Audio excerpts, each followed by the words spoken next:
Vote চুরি করে মানুষ ঠিক আছে, এত বোকা ওয়েতে করে এটা আমার জানা ছিল না। ঠিক আছে, very much unsmart way. Next আসি, প্রিজাইডিং অফিসারের স্বাক্ষর দেখে মনে হচ্ছে তিনি পুলিং এজেন্টের স্বাক্ষর করে দিয়েছেন। দেখেন, যিনি, ওনার নাম হচ্ছে মনোয়ার হোসেন, এইচ দিয়ে যেটা ঘুরিয়েছে, বাকি সবগুলার সাইন দেখেন সেম। হাউ কাম?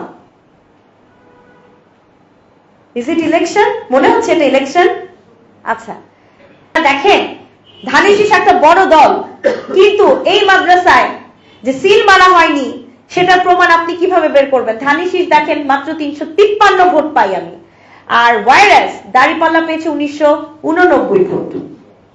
এত ডিফারেন্সিয়েশন থাকতে পারে কি? শেরপুর উচ্চ বিদ্যালয় বাগরাকসা, পুলিং এজেন্টের কোনো সাইন এনআইডি কিচ্ছু নাই।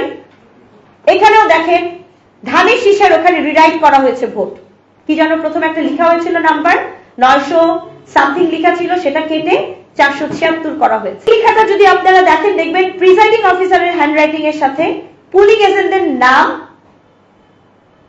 পুলিং এজেন্টের নাম্বার যা আছে সব একই হ্যান্ডরাইটিং। তার মানে প্রিজাইডিং পুলিং এজেন্ট এখানে কোনো কিছুই লিখে নাই, প্রিজাইডিং অফিসারের handwriting is same as polling agent. মানে ভোট চুরি করে মানুষ ঠিক আছে, এত বোকা ওয়েতে করে এটা আমার জানা ছিল না।